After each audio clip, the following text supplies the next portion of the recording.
my dear students. How are you all? I hope you all are doing good.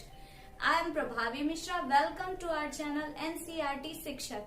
आज हम class 8 का science का chapter number 3 synthetic fibres and plastic पढ़ेंगे. Let's start. बेटा, आपने अमिताभ बच्चन जी की एक मूवी थी रोटी कपड़ा और मकान. इसका नेम तो सुना ही होगा, है ना?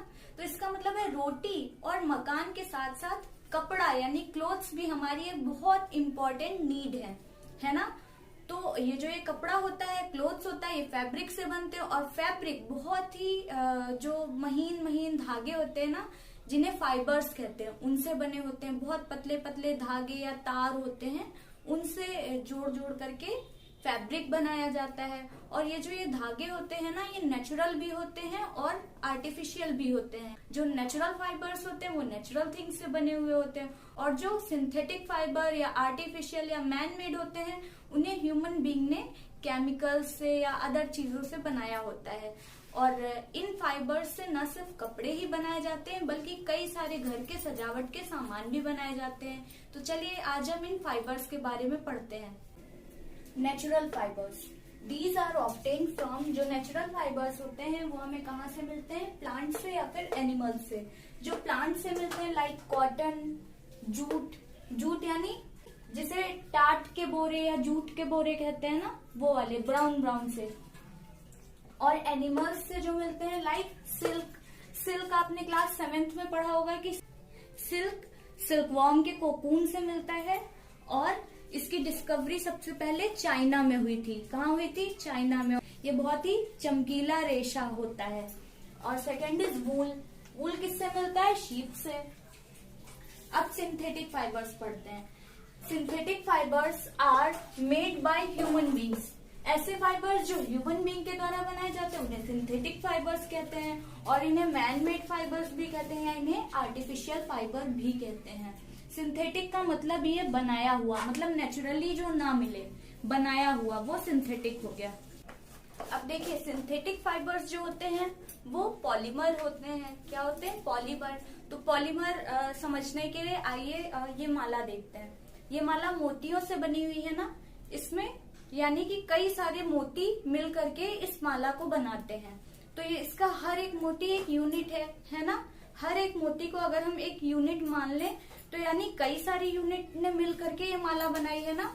यानी कई सारी मोतियों ने मिल करके ये माला बनाई है. तो ये पूरा एक पॉलीमर है. और अगर इसका एक मोती देखते हैं तो वो एक यूनिट है. चलिए अब इन क्लिप्स का एग्जाम्पल देख लेते हैं. ये क्लिप्स है ना, इस एक क्लिप को आप एक यूनिट या फिर एक सब यूनिट मान लीजिए. अब अगर कई सारी क्लिप्स को हम आपस में ऐसे ऐसे जोड़ दें, एक क्लिप एक यूनिट या एक सब यूनिट है. अब अगर हम कई सारी क्लिप्स को आपस में ऐसे जोड़ देते हैं, ये देखिए मैंने कई सारी क्लिप्स को आपस में जोड़ दिया, तो अब ये क्या हो गई? ये एक पॉलीमर हो गई. पॉली मीन्स बहुत सारे और मर मीन्स यूनिट. यानी ये एक यूनिट, जब क्लिप अलग थी तो वो एक यूनिट थी. लेकिन अगर मैंने कई सारी क्लिप्स को आपस में जोड़ दिया, यानी कई सारी यूनिट्स को जब आपस में जोड़ दिया, तो वो क्या बन गया? पॉलीमर बन गया. आई होप आपको पॉलीमर समझ आ गया होगा. A synthetic fibre is a chain of small sub units joint together to form a polymer. मैंने आपको बताया कि कई सारी यूनिट, आप उन्हें यूनिट कह लीजिए या फिर सब यूनिट कह लीजिए, कई सारी छोटी छोटी यूनिट्स मिल करके एक पॉलीमर बनाती है. और सिंथेटिक फाइबर्स जितने भी होते हैं वो सब पॉलीमर होते हैं, है ना. पॉली मीन्स मैनी, मर मीन्स पार्ट या फिर यूनिट. तो ये जो ये पॉलीमर है ना, ये एक ग्रीक वर्ड है. तो इसका मतलब क्या हो गया? पॉलीमर का मतलब क्या हुआ? Polymer is made of many repeating units. यानी कई सारी रिपीटिंग यूनिट्स होती हैं. जैसे अगर हमने एक मोती ले लिया तो कई सारे मोतियों से मिलकर के एक पॉलीमर बना था, है ना. तो यानी किसी भी यूनिट को जब हम कई सारी यूनिट्स को मिला देंगे तो वो जाकर के एक चेन बन जाएगी, और उस चेन को ही हम पॉलीमर कहते हैं. अब देखिए, जो हमारे कोर्स में है, जिन पॉलीमर्स को हमें पढ़ना है, हमें पॉलीमर के ही अंदर आता है सिंथेटिक फाइबर्स. हमें सिंथेटिक फाइबर्स पढ़ने हैं. और पॉलीमर के ही अंतर्गत आता है प्लास्टिक्स. प्लास्टिक जो होती है वो भी पॉलीमर ही होती है. तो हमें प्लास्टिक्स को भी पढ़ना है. अब हमने ये कहा कि जो सिंथेटिक फाइबर्स होते हैं वो पॉलीमर होते हैं, तो इसका मतलब ये नहीं है कि नेचर में पॉलीमर नहीं पाए जाते हैं। पॉलीमर्स नेचर में भी पाए जाते हैं, जैसे कि कॉटन नेचुरल फाइबर होता है ना, हम लोगों ने पढ़ा, वो सेलुलोज का पॉलीमर होता है। इसका मतलब क्या हुआ, यानी सेलुलोज, कई सारे सेलुलोज मिल करके, ये एक सेलुलोज है, दो सेलुलोज, तीन सेलुलोज, ऐसे कई सारे सेलुलोज ने मिलकर के कॉटन बनाया। और सेलुलोज ग्लूकोज का पॉलीमर होता है, ये तो हमें पता ही है, यानी कई सारे ग्लूकोज की चेन ने मिलकर के क्या बनाया है, सेलुलोज बनाया है। आपको पता ही है कि सिल्क की डिस्कवरी चाइना में हुई थी, और चाइना ने बहुत दिनों तक ये चीज सीक्रेट रखा कि सिल्क को वो सिल्क वॉर्म से बनाते हैं। लेकिन सिल्क देखने में बहुत अट्रैक्टिव होता है, क्योंकि राजा महाराजा लोग वही क्लोथ्स पहनते थे ना, सिल्क के क्लोथ्स, क्योंकि वो चिकना कपड़ा होता है और बहुत ही ज्यादा चमकीला भी होता है, बहुत सुंदर लगता है देखने में। तो पूरी दुनिया के अलग अलग देश सिल्क की ही जैसा फाइबर बनाने में लग गए, और धीरे धीरे करके साइंटिस्ट ने आखिर में एक सिल्क की तरह दिखने वाला, उसी की तरह प्रॉपर्टीज रखने वाला फाइबर डिस्कवर कर ही लिया, जिसे हम रेयॉन कहते हैं। हम देखते हैं टाइप्स ऑफ सिंथेटिक फाइबर्स। तो फर्स्ट सिंथेटिक फाइबर है रेयॉन। बट ये जो ये सिंथेटिक फाइबर है, ये हाफ सिंथेटिक है, हाफ नेचुरल है। क्यों है मैं अभी बताती हूँ। अगर पूरी तरीके से फर्स्ट सिंथेटिक फाइबर पूछा जाए तो वो नायलॉन है, लेकिन फर्स्ट सिंथेटिक फाइबर रेयॉन को माना जाता है, लेकिन ये आधा आधा है। ऐसा इसलिए है क्योंकि it is obtain by chemical treatment of wood pulp. जो वुड पल्प होता है उसी के ही केमिकल ट्रीटमेंट के द्वारा ये रेयॉन बनाया गया। तो इसका मतलब क्योंकि ह्यूमन ने बनाया है तो इसीलिए हाफ सिंथेटिक है, लेकिन जो रॉ मटेरियल यूज किया है, जिस चीज से बनाया है, वो तो नेचुरल है ना, वुड नेचुरल होती है, तो इसीलिए इसे हम पूरी तरीके से सिंथेटिक फाइबर नहीं मानते हैं। हाँ, ह्यूमन ने सबसे पहले ये बनाया, लेकिन अगर कंप्लीटली फर्स्ट सिंथेटिक फाइबर पूछा जाए तो वो नायलॉन होता है। लेकिन अगर सिर्फ सिंथेटिक फाइबर पूछा जा रहा है, पूरी तरीके से सिंथेटिक नहीं पूछा जा रहा है, तो वो रेयॉन होता है। It is known as artificial silk. ये आर्टिफिशियल सिल्क भी कहा जाता है। क्यों? क्योंकि मैंने अभी बताया इसकी कई सारी प्रॉपर्टीज सिल्क की तरह थी। ये भी चमकीला था और चिकना था, काफी अच्छा था। मैन मेड फाइबर, इसे मैन मेड फाइबर कहते हैं। हालांकि ये हाफ नेचुरल है, क्योंकि इसमें जो रॉ मटेरियल यूज किया गया है वो नेचुरल है, वो वुड पल्प है, बट इसे मैन मेड फाइबर कहते हैं क्योंकि ह्यूमन बीइंग ने बनाया। चीपर देन सिल्क, ये सिल्क की अपेक्षा सस्ता था। And can be died in a wide variety of colours, और इसे कई डिफरेंट कलर्स से डाई भी किया जा सकता था, तो ये और भी ज्यादा अच्छी प्रॉपर्टी है इसकी। रेयॉन को कॉटन के साथ मिक्स करके बेडशीट्स बनाई जाती हैं, और इसी रेयॉन को जब वूल के साथ में मिक्स कर देते हैं तो उससे कारपेट बनाई जाती हैं। सेकेंड टाइप का सिंथेटिक फाइबर है nylon. In 1931 it was prepared from coal, water and air. 1931 में कोल, वाटर और एयर का यूज करके नायलॉन को बनाया गया। इसका मतलब ये फुल्ली सिंथेटिक फाइबर था, क्योंकि इसमें कोल रॉ मटेरियल था, जो मेन रॉ मटेरियल था वो कोल था। ठीक है, तो ये फुल्ली सिंथेटिक फाइबर है। ये लाइन बहुत इंपॉर्टेंट है, फर्स्ट फुल्ली सिंथेटिक फाइबर। और ये बहुत ही ज्यादा स्ट्रॉन्ग होता है, इलास्टिक होता है एंड लाइट फाइबर, और ये बहुत हल्का भी होता है। ये लस्ट्रस होता है, लस्ट्रस मीन्स चमकीला होता है, एंड इजी टू वॉश, धुलने में भी आसानी रहती है। यूज टू मेक क्लोथ्स, इससे कई सारे कपड़े बनाए जाते हैं। सॉक्स, एक्चुअली नायलॉन से बने हुए सॉक्स बहुत ज्यादा फेमस थे, but second world war means 1939 से 1945 के दौरान बहुत ज्यादा मात्रा में नायलॉन का यूज करके पैराशूट्स बनाए गए सेकेंड वर्ल्ड वॉर के टाइम। तो उस टाइम पे इनसे सॉक्स बनाना कम कर दिया गया था और बहुत ज्यादा मात्रा में पैराशूट्स बनाए गए, और कई बार, और उसके बाद वापस से सॉक्स की जो बिक्री थी वो वापस से रिज्यूम हो गई सेकेंड वर्ल्ड वॉर के बाद। कई बार नायलॉन के बने हुए सॉक्स की ब्लैक मार्केटिंग भी हुई थी, क्योंकि ये बहुत ज्यादा फेमस थे अपने टाइम पे। नायलॉन से रोप भी बनाई जाती हैं, टेंट अब समझिए जो टेंट होता है वो भी नायलॉन से बनाया जाता है। टूथब्रश का जो ये वाला पार्ट होता है, ये वाला ब्रिसल्स, ये जो टूथब्रश के ब्रिसल्स होते हैं ना, ये नायलॉन से बने हुए होते हैं। कार सीट बेल्ट्स, अब समझिए कितना स्ट्रॉन्ग होता है। कार की सीट बेल्ट भी नायलॉन से बनी होती है। स्लीपिंग बैग्स, कर्टेन्स, ऐसी कई सारी चीजें नायलॉन से बनी होती हैं। Also used for making parachutes, ये आपको याद रखना है। पैराशूट कितना मतलब स्ट्रॉन्ग होता है नायलॉन, आप ये देखिए। पैराशूट बनाने के लिए नायलॉन का यूज किया जाता है। And ropes for rock climbing, जो लोग ट्रैकिंग करते हैं यानी रॉक क्लाइंबिंग करते हैं तो उनकी वो रस्सी होती है वो तो बहुत मजबूत रस्सी चाहिए, वो भी नायलॉन से ही बनी होती है। A nylon thread is actually stronger than a steel wire. अब आप समझ सकते हैं ना, स्टील का वायर कितना ज्यादा स्ट्रांग होता है, वो लोहे से भी ज्यादा स्ट्रांग स्टील मानी जाती है। लेकिन स्टील के वायर से भी ज्यादा स्ट्रांग क्या होता है, नायलॉन का थ्रेड। अब आप समझ सकते हैं कि नायलॉन कितना ज्यादा स्ट्रांग होता है। बेटा हम सिंथेटिक फाइबर्स पढ़ रहे हैं, तो अब थर्ड टाइप का सिंथेटिक फाइबर है पॉलिएस्टर। पॉलिएस्टर ये भी एक सिंथेटिक फाइबर होता है। Fabric made from this fibre does not gate wrinkled easily, ये पॉइंट आपको याद रखना है। इससे बने हुए जो कपड़े होते हैं ना, उनमें रिंकल्स जल्दी नहीं पड़ते हैं, इसलिए ये बहुत प्रचलन में है। और इजी टू वॉश, इसके बने हुए कपड़ों को धुलना आसान रहता है। आपकी बुक में टेरिलीन दिया है, इसे बहुत इंपॉर्टेंट है, याद रखिएगा कि टेरिलीन और कुछ नहीं है, ये एक पॉपुलर पॉलिएस्टर है। मीन्स टेरिलीन भी एक टाइप का पॉलिएस्टर ही होता है और इसका यूज कपड़े बनाने में किया जाता है। और पीईटी होता है, पीईटी पॉलीएथाइलीन टेरेप्थलेट, पॉलीएथाइलीन टेरेप्थलेट। तो ये जो ये पीईटी होता है ये भी एक टाइप का पॉलिएस्टर ही है। यहाँ पे दो पॉलिएस्टर के नेम्स बताए हैं। पॉलिएस्टर एक सिंथेटिक फाइबर है और यहाँ पे दो पॉलिएस्टर के आपको नेम बताए गए हैं। एक टेरिलीन जिसको क्लोथ्स बनाने में यूज किया जाता है और एक पीईटी जिसका ये भी एक पॉलिएस्टर ही होता है और इसका यूज क्या क्या बनाने में करते हैं, मोस्टली बॉटल बनाने में।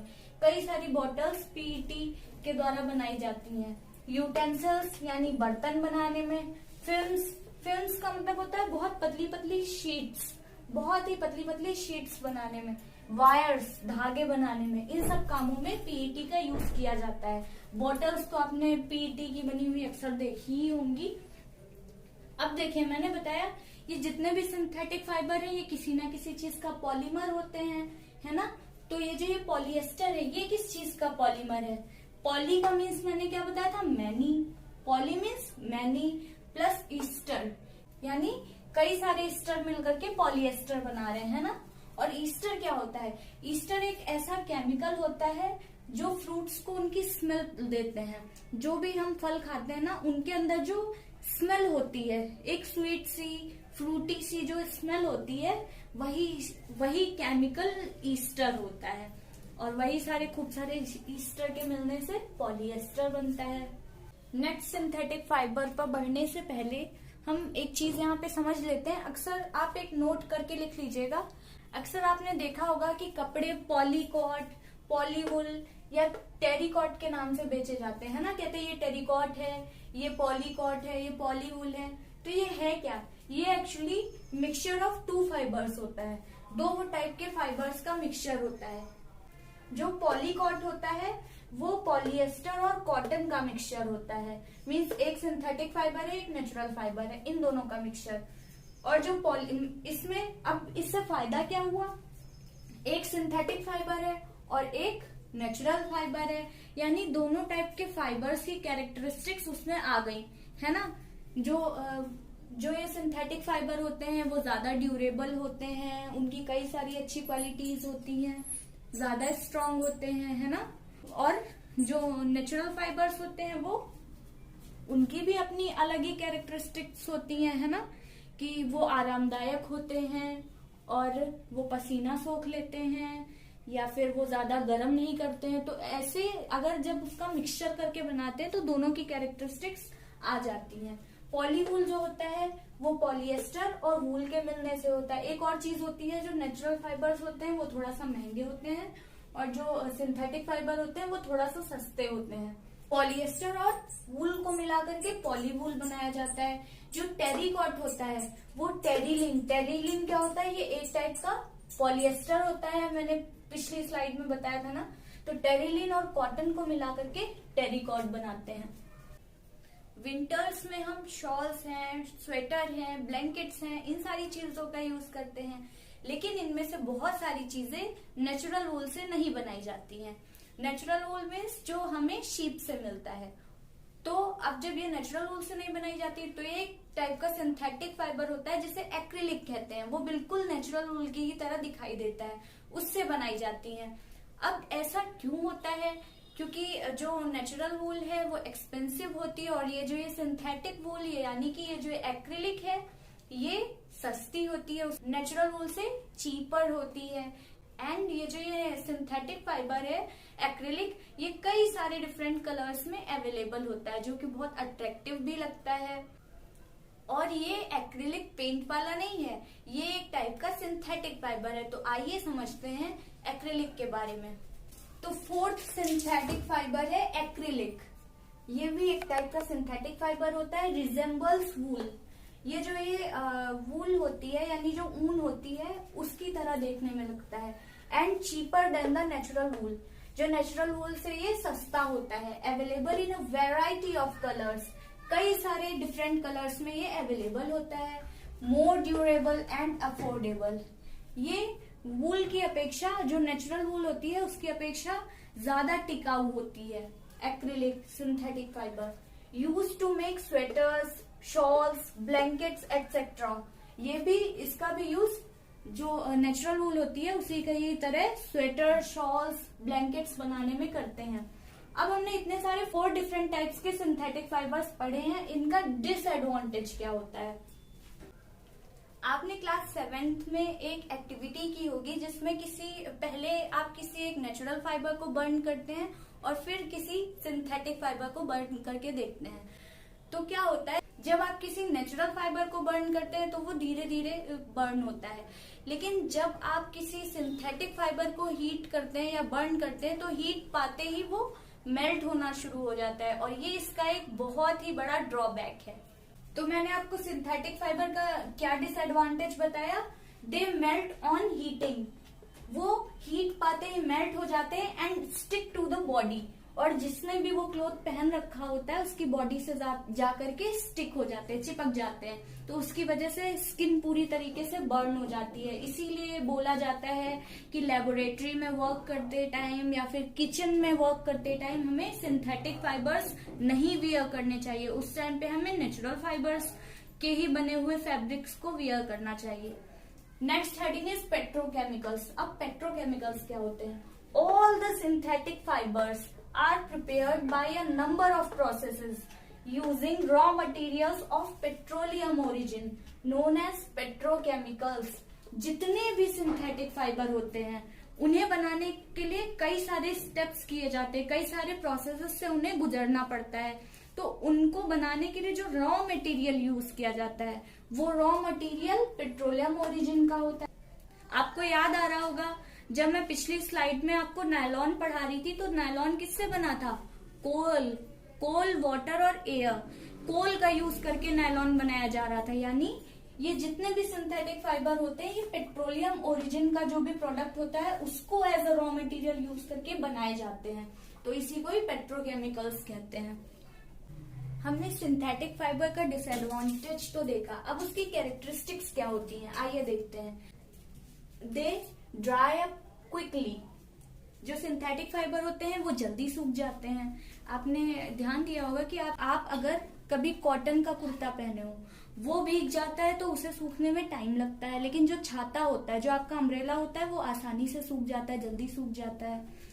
ड्यूरेबल, ये टिकाऊ होते हैं, ये ज्यादा चलते हैं नेचुरल फाइबर्स की अपेक्षा। लेस एक्सपेंसिव, जो नेचुरल फाइबर्स होते हैं वो महंगे होते हैं और सिंथेटिक फाइबर उनसे सस्ते होते हैं। इजी टू मेंटेन, इनको मेंटेन करना भी आसान होता है। एंड रेडिली अवेलेबल, और ये बहुत आसानी से मिल भी जाते हैं। इस चैप्टर में हमने सिंथेटिक फाइबर को बहुत ही अच्छे से समझा। हमने कई डिफरेंट टाइप्स के सिंथेटिक फाइबर्स पढ़े। अब हम इसकी नेक्स्ट वीडियो में प्लास्टिक पढ़ेंगे, जो कि एक और पॉलीमर है। आई होप आपको सिंथेटिक फाइबर बहुत अच्छे से समझ आ गया होगा। अगर आपको ये वीडियो पसंद आई हो तो प्लीज वीडियो को लाइक कीजिए, चैनल को सब्सक्राइब कीजिए एंड अपने फ्रेंड्स के साथ शेयर कीजिए। Thank you.